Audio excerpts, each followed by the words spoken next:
हाँ, मैं बोल सकता हूँ। बताओ, तुम्हें क्या चाहिए? बताओ, क्या चाहिए? मैं तुम्हारी सारी इच्छा पूरी कर दूंगा। धीरे धीरे करके ये बात चोरों को पता चल जाती है।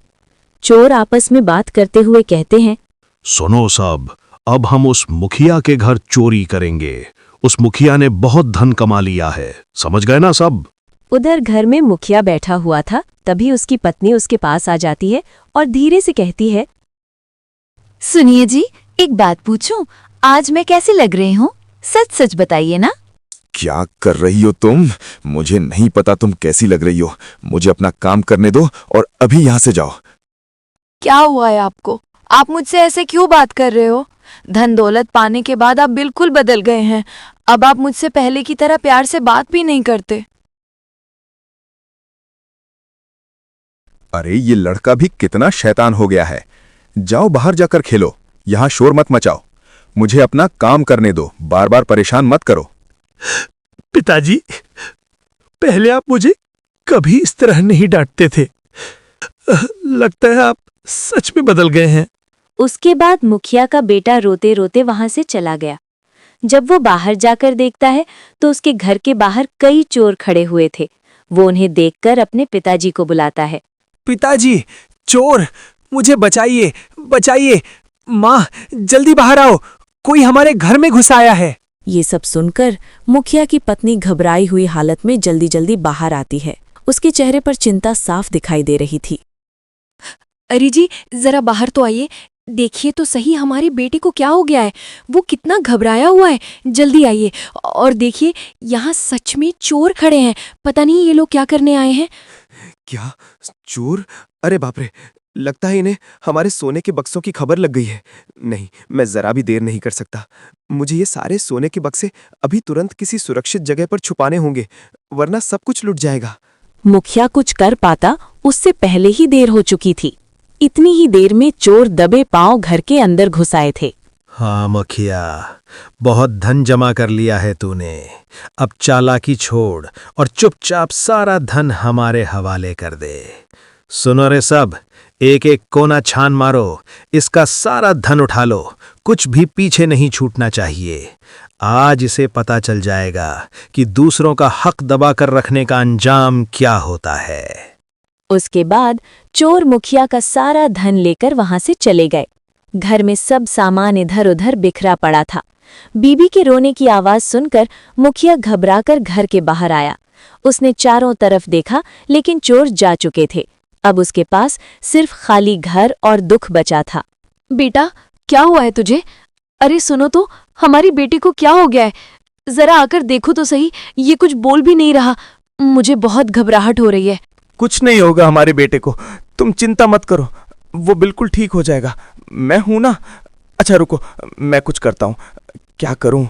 हाँ, मैं अभी वो जादुई पत्थर लेकर आता हूं, शायद वही हमारी मदद कर सके। फिर मुखिया घर के अंदर जाता है। वो जादुई पत्थर उठाकर बाहर आता है और उसे अपने हाथ में पकड़कर कहता है, जादुई पत्थर, मैं तुम्हारे सामने हाथ जोड़कर विनती करता हूँ, मेरे बेटे को जल्दी से ठीक कर दो। उसकी सांसें भारी हो रही हैं, उसकी आंखों की चमक फीकी पड़ती जा रही है। तुम तो कहते थे कि हर इच्छा पूरी कर सकते हो, तो आज मेरी सबसे बड़ी इच्छा सुनो।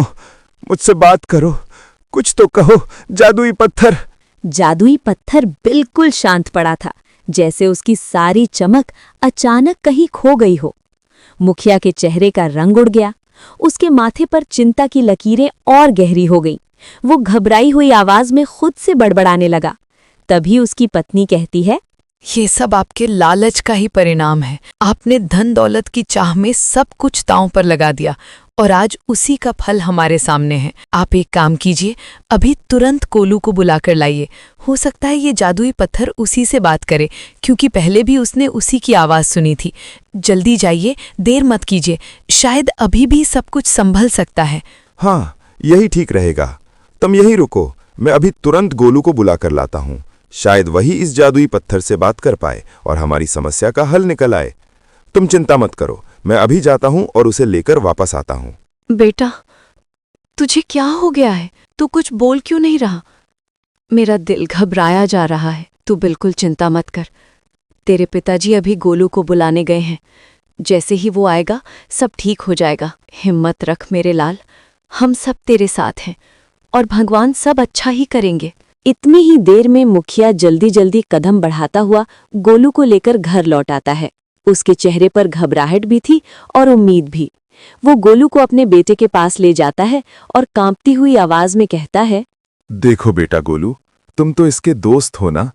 पता नहीं क्यों ये जादुई पत्थर अब मुझसे बात नहीं कर रहा। तुम जरा इससे बात करके देखो ना, शायद तुम्हारी आवाज सुनकर ये फिर से बोल पड़े। अगर ये मान जाए तो मेरे बेटे को ठीक भी कर दे। बेटा, अब हमारी सारी उम्मीद तुम पर ही टिकी है। कोशिश करो। बताओ तुम्हें क्या चाहिए, मैं तुम्हारी हर अच्छी इच्छा पूरी करूंगा। तुम मेरे दोस्त को ठीक कर दो, उसे पहले जैसा हंसता खेलता बना दो। वो पहले की तरह दौड़े, मुस्कुराए और सबसे बातें करे। अगर कोई गलती हुई है तो हमें माफ कर दो। गोलू के इतने कहते ही मुखिया का बेटा उठ खड़ा हुआ। गोलू ने ये बात जादुई पत्थर से कही थी। मुखिया खुश होकर धन्यवाद करता है। मुझे माफ कर दो बेटा, ये सब मेरे लालच का ही फल है। मैं अंधा हो गया था धन दौलत के पीछे, सही और गलत का फर्क ही भूल गया। मेरी एक छोटी सी चाहत ने तुम्हारी खुशियां छीन ली। आज समझ आया है कि सच्ची दौलत सोने के बक्सों में नहीं बल्कि अपने बच्चों की मुस्कान में होती है। लालच इंसान को अंधा बना देता है, उसे ऊंचाई से गिराकर अकेला छोड़ देता है।